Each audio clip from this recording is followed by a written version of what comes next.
찬양하며 예배할 만민의 심판자라고 하는 큐티 제목으로 말씀을 나누도록 하겠습니다. 이 시편 96편은 열방을 향해 하나님의 다스리심을 선포하는 그러한 시입니다. 특별히 우리 개역 성경에는 표제가 기록되어 있지 않지만 학자들에 의하면 70인역이라고 하는 성경, 최초의 번역본, BC 한 3세기경에 히브리 학자 72명, 구약 히브리어 성경을 헬라어로 번역한 것이 최초의 번역 성경인데, 그 번역 성경에는 표제가 어떻게 기록이 되어 있었냐면, 포로 이후 그 집이 지어질 때 다윗의 노래, 그렇게 되어져 있습니다. 학자들에 의하면 이 시편 96편이라고 하는 시는 바벨론 포로 생활을 마치고 70년 만에 귀환한 자들이 다윗이 지어 놓았던 이 시를 노래를 부르면서 성전을 지을 때 사용했던 시다라고 하는 거예요. 다윗이 왕이 되고 나서 제일 처음에 한 일이 대외적으로 뭐냐? 방치되었던 법궤를 다윗성에 안치한 것입니다. 사울이 왕이 되고 나서 많은 일들을 잘한 것 같지만 처음에 한 2년 정도만 하나님 앞에 겸손했고 용맹스럽게 전쟁에 나가서 이기기도 하고 애를 썼지만, 한 2년 정도가 지나고 나서 나머지 38년 정도는 하나님께 버림받고 하나님과의 관계가 상당히 좋지 않은 그러한 시간 속에서 국가를 다스렸습니다. 하나님의 임재의 상징인 법궤를 방치하면서 하나님께 제대로 된 예배 드리지 못하고 사역을 감당했죠. 그 모든 것을 알고 있는 다윗이, 그렇죠, 왕이 되고 나서 법궤를 다윗성에 안치하는 우여곡절이 있었지만 그는 알고 있죠. 자신이 왕이 된 것이, 그리고 제대로 된 통치가 이루어지기 위해서 이 나라가 어떤 방향으로 하나님을 중심으로 예배를 중심으로 가야 함을 너무나 잘 알기에 그 사역을 감당한 것이죠. 우리가 잘 아는 것처럼 다윗은 시인이잖아요. 수많은 시를 쓰고 하나님을 찬양하고 영적인 교훈도 주면서, 이 시를 그 후대가 그 마음의 중심을 알기에 언제 대표적으로 사용했느냐? 그렇죠, 스룹바벨 성전, 솔로몬 성전이 다 무너지고 나라가 깨어진 다음에 포로 생활하고 와서 그 성전을 지을 때에 다윗이 하나님을 사랑하고 또 법궤를 사랑하고 성전을 사랑했던 그 마음을 되새기면서 이 시편 96편을 찬양하면서 스룹바벨 성전을 지었다는 것이죠. 여러분, 스룹바벨 성전을 지을 때에 그때의 이스라엘의 상황, 역사적인 배경을 조금 생각해 보시면 이 시편 96편의 한 절 한 절이 어떤 마음으로 불려지면서 그 건축을 행했는가를 생각해 볼 수 있습니다. 첫째로, 그 스룹바벨 성전은 솔로몬 성전과 비교가 되지 않습니다. 외형의 모습이 얼마나 초라했으면 성경이 기록하잖아요. 이전 영광을 아는 사람들이 다 눈물을 흘렸다고. 솔로몬의 성전은 백향목으로 금과 은과 많은 진귀한 것들로 도배하고 너무 화려하고 웅장한 모습을 드러냈죠. 그러나 스룹바벨 성전은 그 자체가, 너는 산에 올라가 나무를 베어다가 내 전을 건축하라 했거든요. 학개서의 말씀이 그거잖아요. 이스라엘에 무슨 변번한 나무가 있습니까? 초라합니다. 얼마나 초라했으면 성전을 지으면서 눈물을 흘렸을까? 뿐만 아니라 바로 위에 있는 사마리아의 산발락과 도비아라고 하는 총독과 그의 보좌관이 비웃잖아요.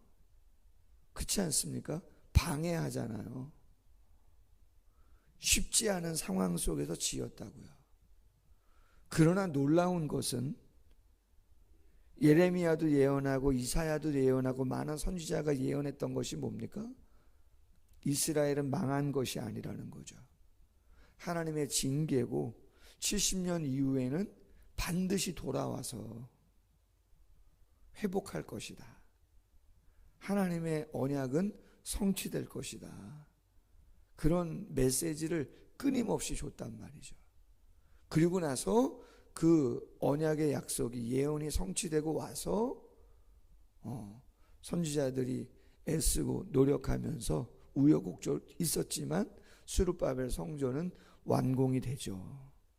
자, 그 상황, 그 시간 속에서 이 시편을 그렇게 많이 부르면서 그 과정을 보냈다라고 생각해 보면 오늘 이 시편의 한 구절 한 구절이 어떠한 의미가 있는가 다시 한번 생각해 볼 수 있습니다. 1절에 말합니다. 새 노래로 여호와께 노래하라. 온 땅이여 여호와께 노래하라. 새 노래가 뭐예요? 새 마음이죠. 새 마음으로 여호와께 노래하라라고 하는 거예요. 왜 새 마음이죠? 그렇죠. 해방됐잖아요. 우리나라도 해방을 경험했잖아요. 36년 일제 치하 속에서 그 모진 수모와 고통과 아픔을 겪었잖아요. 이스라엘은 그거의 2배 정도 되어지는 70년이라고 하는 시간 동안에 얼마나 모진 세월을 보냈고 학대를 받았고 눌림을 당했습니까? 제대로 예배 한번 드렸나요? 아니요. 바벨론은 페르시아 메데 바사하고 좀 달라요. 느부갓네살 왕과 고레스 왕은 성품 자체가 성경에 보여지는 성품 자체가 차이가 나는 사람들이에요. 바벨론 사람들은 호전적이고 아수르 사람들처럼 호전적이고 좀 못됐어요. 예배 제대로 못 드립니다. 여러분, 일제 치하에서 우리 성도님들이 예배 제대로 드렸습니까? 편안하게 드렸나 보죠? 아니요. 신사 참배하라 그러지, 창시 계명하라 그러지, 단발령 내리지, 우리 문화를 말살하는 정책들을 펴가지, 야 니네들 마음대로 해라 그렇게 하는 사람들이 어디 있습니까? 그렇게 안 해요. 억압과 눌림 속에 있던 이스라엘 백성들 이제는 새 마음으로 자유롭고 평안하고 기쁨 가운데 새로운 마음으로 하나님을 찬양하고 영광을 돌리라고 이야기하죠. 여호와께 노래하며 그 이름을 송축하며 그의 구원을 날마다 전파해라. 그의 영광을 백성들 가운데 그의 기이한 행적을 만민 가운데 선포해라. 그렇게 이야기합니다. 여호와는 위대하시다. 지극히 찬양할 것이고 모든 신들보다 경외할 것이며 만국의 모든 신들은 우상들이지만 여호와께서는 하늘을 지으셨다. 여러분, 고대 사회는 누누이 말씀드리지만 싸움을 하잖아요. 전쟁을 하잖아요. 그럼 그것은 어떤 전쟁이냐? 신들의 전쟁이에요. 신들의 전쟁. 우리 가끔 영화나 사극 같은 거 이렇게 보면 딱 대치 상황이잖아요. 우리 아군, 적군이, 그죠? 규모를 가지고. 그럼 처음부터 탁 전면전 하나요? 아니에요. 꼭 맛배기처럼 양쪽에 장수들이 한 명씩 나오잖아요. 대표적인 게 골리앗이 나오고 다윗이 나온 거잖아요. 그 첫 번째 싸움에서 뭐가 갈려요? 승기를 누가 잡냐인데 꼭 누구를 대동합니까? 전쟁에 가면. 그렇죠. 자신들이 믿는 신, 주신을 앞세워서 전쟁을 한단 말이에요. 여러분, 사울 왕 때 뺏긴 게 뭐예요? 법궤를 뺏겼잖아요. 전리품으로 뺏기는 거예요. 그래서 어디로 가져가요? 블레셋의 주신인 다곤 신전에다가 그거를 갖다 놓거든요. 자신들이 섬겼던 신에게 그 모든 걸 바치는 거거든요. 포로에서 귀환한 이스라엘 백성들이 바벨론의 주신, 세계 모든 민족의 주신들, 회의의 마음이 들었던 게 뭐예요? 나라가 멸망했을 때, 그렇죠, 하나님은 지방신인가? 하나님은 연약한 히브리 민족의 하나님만 이었는가? 그거에 대한 안타까움이 있었던 것이죠. 그래서 하나님께서 포로 중에 있는 자들에게, 그렇죠, 에스겔서를 통해서, 다니엘서를 통해서, 에스더서를 통해서, 느헤미야서를 통해서 아니다라고 하는 것을 메시지를 주시는 거잖아요. 아니야, 하나님은 히브리 민족 이스라엘 변방의 하나님이 아니라 세상 중심의 그 모든 제국을 통치하고 다스리시는 분임을 나타내기 위해서 예언의 메시지를, 교훈의 메시지를, 그리고 그대로 되어지는, 성취되어지는 말씀을 보여주고 있는 것들이죠. 오늘 본문 말씀에, 그렇죠, 모든 신들보다 경외할 분이시다. 만국의 모든 신들은 우상이다. 오직 창조자는 하나님밖에는 안 계시다. 할렐루야. 그렇기 때문에 6절에 존귀와 위엄이, 능력과 아름다움이 그의 성소에 있는 것이다. 그의 임재의 영광, 그의 능력, 그건 전혀 변한 것이 없는 것이라고 이야기를 하고 있는 것이죠. 만국의 족속들아, 영광과 권능을 여호와께 돌려라. 10절, 모든 나라 가운데 이르기를 여호와께서 다스리시니 세계가 굳게 서고 흔들리지 아니하리라. 그가 만민을 공평하게 심판하신다. 할렐루야. 여러분, 성경을 이렇게 읽다 보면은요, 이사야서나 예레미야서나 에스겔서나 그러한 선지서들을, 구약의 선지서들을 읽다 보면 공통된 특징이 있습니다. 그 공통된 특징이 뭐냐면 크게 두 가지인데, 하나는 이스라엘 백성들의 죄와 허물을 꼬집어요. 이스라엘, 남유다, 그죠? 예루살렘 백성들 꼭 꼬집으세요. 그리고 심판을 말씀하시고 회복을 말씀하시죠. 이게 하나의 축이에요. 예언서에, 선지서에. 다른 하나는 뭡니까? 이스라엘, 남유다, 예루살렘 백성들만이 아니라 열방들, 우리가 아는 것처럼 애굽, 그렇죠? 바벨론, 모압, 암몬, 에돔, 그 이스라엘 주위에 있는 나라들, 제국들에 대한 심판을 하나님은 반드시 기록을 하십니다. 이사야서도 그렇고 예레미야서도 그렇고 다 선지서들을 보면은 그러한 내용들이 기록이 되어져 있단 말이에요. 그럼 그 왜 기록이 되어져 있는 것인가? 하나님이 어떤 분이라는 거죠. 그 열방을 다스리시고 심판하시고 이스라엘을 위하여 움직여 가시는 그러한 분이시며 나라들임을, 하나님의 주권 속에 있는 나라들인 것을 강조하는 거죠. 여러분, 우리가 짧은 기도지만 지금 이스라엘, 미국, 이란 얽히고 설켜가지고 기도 전쟁하고 있는 이 모든 거에 대한 기도 제목을 삼을 수 있는 이유가 뭡니까? 우리가 하나님께 기도할 수 있는 근거가 뭐고 이유가 뭐냐는 거예요. 하나님의 말씀이죠.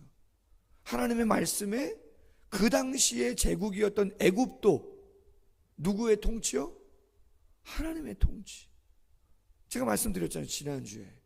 구약성경 전체에 그 당시의 모든 제국의 모든 왕들을 누가 다스리세요? 하나님이 다스리세요. 애굽의 바로왕, 아수르의 사네립, 바벨론의 느부갓네살, 하나님의 손을 거치지 않은 왕은 없어요. 하나님이 다 거치십니다. 그건 하나님의 통치를 이야기하고 계시는 거죠. 자, 그렇다면 결론이에요. 그 하나님께 우리는 어떻게 해야 되겠는가라고 하는 거예요. 오늘 시편의 기자 이야기합니다. 8절 이하에 여호와의 이름에 합당한 영광을 그에게 돌릴지어다.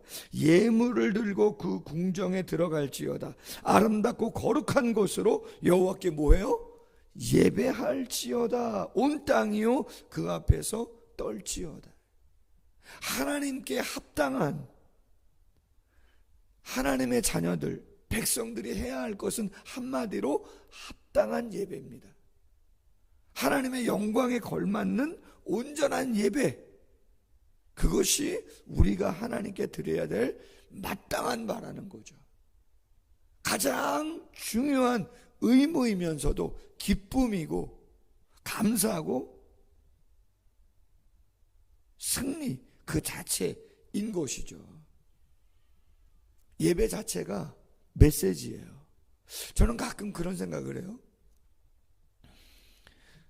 우리 교회 문을, 본당 문을 열고 로비 문을 열면요, 뭐 다른 교회들도 그럴 수 있겠지만 지나다니는 사람들이 그대로 보이거든요. 지나다니는 사람들이요. 지금은 저 어디에요, 힐스테이트가 생겼는데 거기서 전면으로 보여요, 저희 교회가. 지금까지 두산이라든가 늘푸른 오스카라든가 약간 사선에서 보이거든요. 또 옆에 도로가 지나가는 거기도 사선으로 보여요. 근데 힐스테이트는 전면으로 보여요. 그래서 무슨 생각을 하냐면, 우리가 여기서 찬양하잖아요, 주일날 찬양팀이. 그럼 가끔 이렇게 문이 열려지거든요. 그럼 찬양 소리가 그냥 다이렉트로 지나다니는 분들한테 들어갈 것 같고, 메시지도요, 제가 여기서 뭐 기도회를 인도하거나 막 찬양을 하거나 하잖아요. 그럼 지나다니는 분들이 메시지가 다 들릴 것 같아. 할렐루야. 야, 저분들은 이 시간에 예배를 하고 있구나. 저분들은 이 시간에 찬양을 하고 있네. 어제는 주원 홈트에서 문화교실에 홈트를 했잖아요. 집에서 한 건 아니니까 홈트라고 얘기는 그렇지만 어쨌든 한 10명, 15명? 지나가다가 뭐 아시는 분이라 그랬나요? 피아노 원장님이라고 내가 들은 것 같은데, 아이들하고 산책 나왔다가 여기 와가지고 같이 운동하시고 애들하고 뭐 그랬다고 어제 얼핏 들었는데, 제가 봐도 재밌겠어요. 게임도 하고 막 웃음소리 막 들리시고 지나가시는 분들이 막 보시고. 여러분, 우리가 예배하는 그 자체가 은혜고 기쁨이고 감사하고 승리의 선포고 그 자체가 메시지예요. 아멘. 특별히 오늘 본문 9절에 보면 아름답고 거룩한 곳으로 여호와께 예배하라 그랬는데, 보여지는 형식적인 어떤 순서를 갖춘 것뿐만 아니라 우리가 로마서 12장에 보면 삶의 예배를 말하지 않습니까?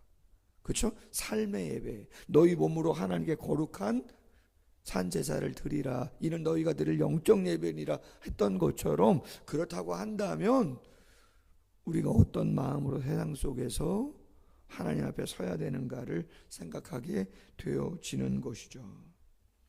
뿐만 아니라 마지막 13절에 보면 그가 임하시되 땅을 심판하러 임하실 것이다.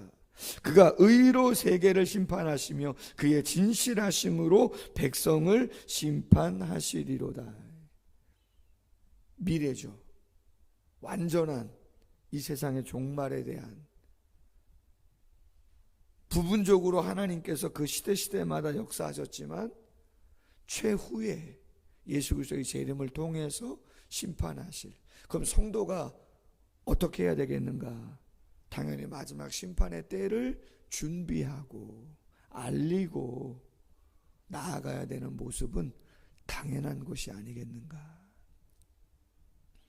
이 시편 96편은 찬양의 시이지만 결단의 시이기도 하고 세상을 돌아보고 하나님이 어떻게 섭리하시고 역사하시는가를 드러내는, 감사하는 그러한 시입니다. 스룹바벨 성전을 지을 때 쉽게 짓지 않았습니다. 수많은 우여곡절이 있었습니다. 그러나 그들은 알죠.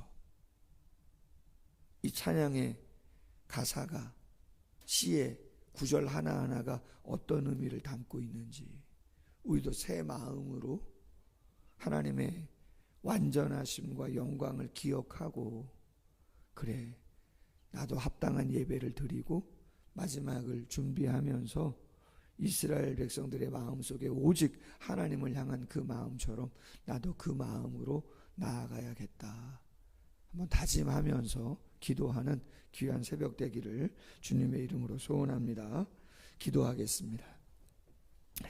하나님 아버지, 성경의 말씀 하나하나가 섭리하시고 역사하시며 친밀하게 동행하시는 그 하나님을 느낀 하나님의 사람들이 고백하고 찬양하고 간절한 마음으로 영광을 돌렸던, 사모했던 그 마음을 담고 있음을 오늘 시편 96편을 통해서도 마음에 담을 수 있도록 인도하심에 감사함을 드립니다.